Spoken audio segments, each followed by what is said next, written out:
On a cold morning in April 1861, a Confederate officer raised his hand to give the order that would tear a nation apart. Fort Sumter, a lonely brick fortress rising out of Charleston Harbor, was about to become the place where the United States broke in two. But the real question is not what happened at that fort. The real question is why it took less than 80 years for a country founded on the words, "All men are created equal," to descend into the bloodiest war in its history, a war that would kill more Americans than every other American conflict combined, up to that point, put together. To understand that, you have to go back decades before the first shot was ever fired, into rooms filled with compromise, denial, and a problem that everyone in power knew was coming, and almost no one wanted to solve. Most people think the Civil War was simply the North against the South, good against evil, freedom against slavery, and in the broadest sense that is true. But the story most Americans learn in school skips the slow, grinding decades of political maneuvering that made war almost unavoidable. It skips the men who tried to delay the conflict through compromise after compromise, buying time instead of solving anything. It skips the moment historians consider the true point of no return, a moment most people have never even heard of. This is the story of how the United States built its own fracture, one law, one election, and one violent argument at a time, until the country simply could not hold together any longer. To understand how America arrived at war, you first need to understand the country as it existed in the early 1800s, because it was never truly one nation with one economy. It was two. In the North, factories were rising in cities like Lowell, Massachusetts, and Philadelphia, Pennsylvania. Immigrants poured in from Ireland and Germany, filling mills that spun cotton into cloth and workshops that built the tools of an industrial future. The northern economy ran on wage labor, banking, shipping, and manufacturing. It looked toward Europe and toward the growing Western territories as new markets for its goods. In the South, the economy ran on something else entirely: enslaved human beings. Cotton had become the most valuable export in the entire United States, more valuable than all other exports combined by the 1850s, and that cotton empire was built and sustained through the forced, unpaid labor of nearly 4 million enslaved people by the eve of the war. Plantation owners in states like South Carolina, Georgia, Alabama, and Mississippi accumulated staggering wealth, and with that wealth came political power that reached all the way to Washington. These were not simply two regions with different jobs. They were two different visions of what America was supposed to be, and increasingly, two different definitions of freedom. In the North, freedom increasingly meant free labor, free soil, and eventually, for a growing number of activists, freedom for all people. In the South, freedom meant something narrower and more troubling: the freedom of white citizens to own property, and in their eyes, that property included other human beings. The Founding Fathers had known this contradiction was dangerous. Many of them, including slaveholders like Thomas Jefferson, privately admitted that slavery was a moral wrong that could one day destroy the nation. But instead of resolving it, the Constitution itself was built on a series of uneasy compromises. Enslaved people were counted as 3/5 of a person for purposes of representation, giving Southern states outsized power in Congress despite denying those very people any rights at all. The international slave trade was allowed to continue for another 20 years before any restriction could even be considered. The problem wasn't solved at the founding, it was postponed. And for the next 70 years, postponement became America's default strategy. Every time new territory was added to the United States, the same explosive question resurfaced: would the new states allow slavery, or would they be free? In 1820, tensions over Missouri's admission as a slave state nearly tore Congress apart until lawmakers reached what became known as the Missouri Compromise, which drew an invisible line across the map. South of that line, slavery would be permitted. North of it, slavery would be banned, with the balance in the Senate carefully maintained between free and slave states. It worked for a while, but it was never a resolution. It was a truce. And truces built on an unresolved moral catastrophe tend to collapse the moment new pressure is applied. That pressure came in 1846, when the United States went to war with Mexico and in victory, gained a staggering amount of new territory, including California, New Mexico, and Utah. Suddenly the old line drawn in 1820 meant nothing. An entirely new question exploded across the country: would these new territories become free or enslaved? a young congressman named David Wilmot proposed banning slavery in any land gained from the war. His proposal never passed, but it revealed something dangerous. The old compromises were falling apart, and neither side was willing to give any further ground. By 1850, the country was near a boiling point, and once again, a group of agging statesmen tried to hold the Union together with paper and promises. Senator Henry Clay, sometimes called the Great Compromiser, engineered a New Deal. California would join the Union as a free state. The remaining territories would decide the slavery question for themselves through a process called popular sovereignty. And in exchange, the South received something devastating: the Fugitive Slave Act, a law that forced ordinary citizens in free northern states to assist in the capture and return of escaped enslaved people, even if those citizens morally opposed slavery entirely. This single law changed everything in the North. Suddenly, slavery wasn't a distant Southern institution people could ignore. It was showing up in Boston courtrooms, in Philadelphia streets, in Ohio farmhouses, as federal marshals dragged terrified men and women back into bondage. Sometimes people who had been free for years built families, built lives. Northern outrage exploded. Abolitionist movements that had once been considered radical and fringe suddenly found mainstream sympathy. It was in this climate in 1852 that a novel changed the emotional temperature of the entire nation. Harriet Beecher Stowe published Uncle Tom's Cabin, a work of fiction that depicted the brutal realities of slavery with unflinching emotional force. The book became a sensation, selling hundreds of thousands of copies within its first year, an almost unheard-of number for the time. It humanized enslaved people to Northern readers who had never confronted the institution up close, and it enraged the South, who saw it as propaganda and exaggeration. Whether or not every detail was accurate, the emotional impact was undeniable. Slavery was no longer an abstract political argument. It was, for millions of readers, a moral horror happening in real time. Then, in 1854, came the moment that many historians consider the true beginning of the road to war, a moment far less famous than Fort Sumter, but arguably more important. Senator Stephen Douglas of Illinois introduced the Kansas-Nebraska Act, designed to organize new Western territories and, conveniently, to help secure a transcontinental railroad route that would benefit his home state. But to get Southern support, Douglas agreed to repeal the old Missouri Compromise line entirely. Instead, the citizens of Kansas and Nebraska would vote for themselves whether to allow slavery. It sounded democratic. It became a nightmare. Pro-slavery settlers from Missouri poured across the border into Kansas, determined to force a slave state outcome, while abolitionist settlers, many funded and organized by Northern anti-slavery societies, rushed in to counter them.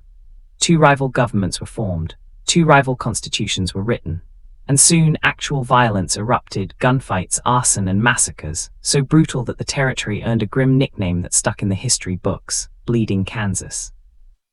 It was there, in the chaos of Kansas, that a man named John Brown, a fierce, uncompromising abolitionist who believed slavery could only be ended through violent action, led an attack that killed 5 pro-slavery settlers in a single night.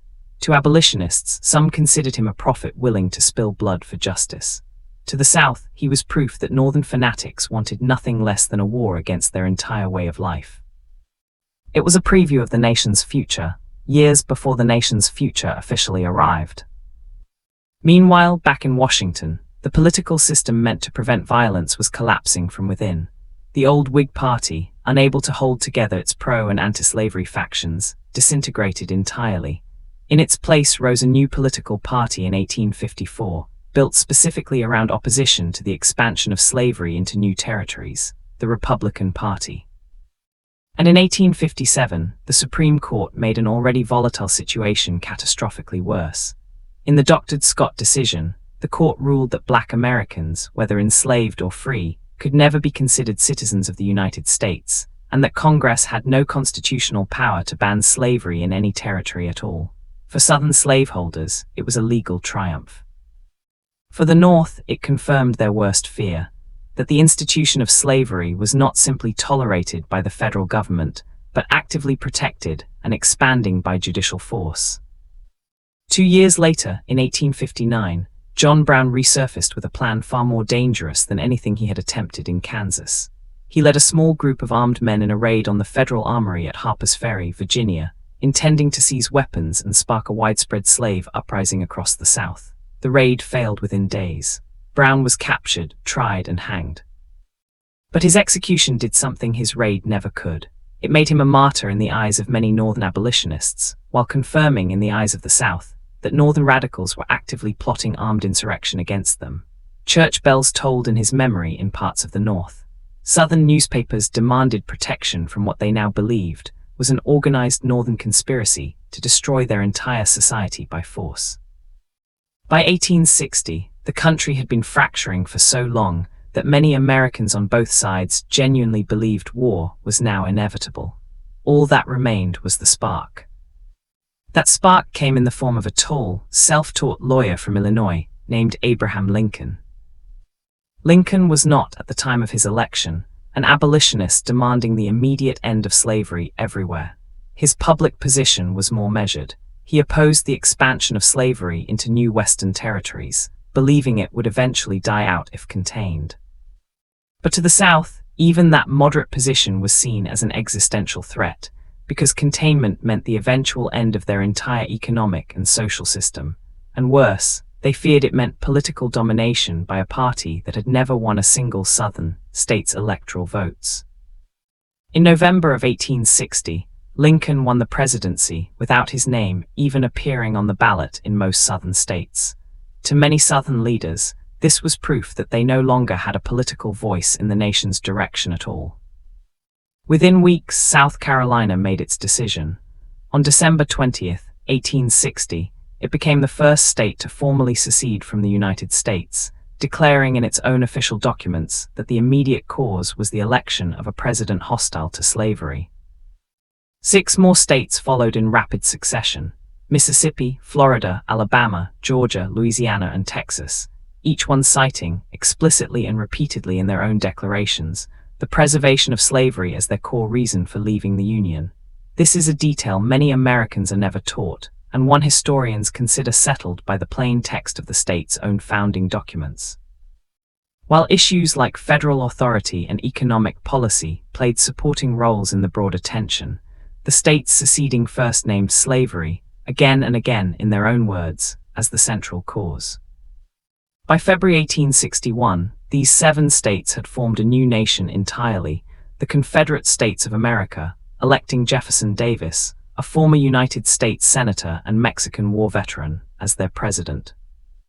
Outgoing President James Buchanan did almost nothing to stop it, believing secession was illegal, but that he lacked the constitutional authority to forcibly prevent it.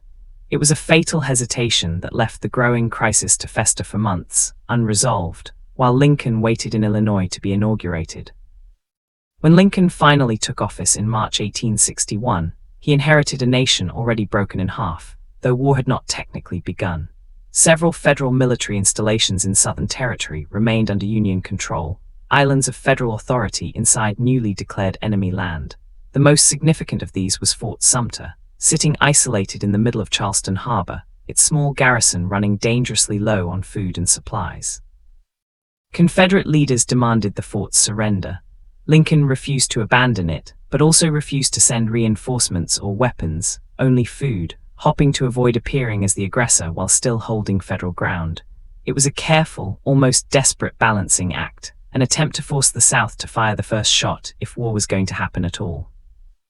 And on April 12, 1861, that is exactly what happened. Confederate artillery, under the command of General P.G.T. Beauregard, opened fire on Fort Sumter before dawn. For 34 hours, cannon fire lit up the harbor sky while the small Union garrison, hopelessly outgunned and outnumbered, could do little but endure the bombardment. Remarkably, not a single soldier was killed in the direct fighting, but the message could not have been louder. The fort's commander surrendered the following day, and the United States of America was, for the first time in its history, officially at war with itself. Lincoln immediately called for 75,000 volunteers to suppress what he called an insurrection. That call forced the remaining undecided slave states to make an impossible choice. Virginia, Arkansas, Tennessee, and North Carolina, states that had rejected secession only months earlier, now seceded rather than send their own sons to fight against fellow Southerners. The Confederacy grew to 11 states. The line had been drawn, and there would be no walking it back. What followed was 4 years of a war unlike anything the continent had ever witnessed, a war that would eventually claim the lives of more than 600,000 American soldiers, a war that reshaped nearly every family, every town, and every institution in the country. It ended not with a compromise, but with total defeat for the Confederacy, the forced abolition of slavery through the 13th Amendment, and a shattered South that would spend generations rebuilding, both physically and politically. But the deeper truth is this: the Civil War did not begin at Fort Sumter in April of 1861. It began decades earlier, in every compromise that postponed a moral reckoning instead of resolving it, in every new territory that reopened the same unresolved wound, in every law and court decision that widened the gap between two Americas that could no longer agree on what freedom even meant. Fort Sumter was not the cause of the war. It was simply the moment the postponement finally ran out. The United States did not stumble into civil war by accident. It built toward it, brick by brick, compromise by compromise, for nearly a century, until the walls finally came down. And in the ashes of that collapse, a new nation had to be built, one that even today is still working through the questions of equality, power, and identity that first ignited on that April morning in Charleston Harbor.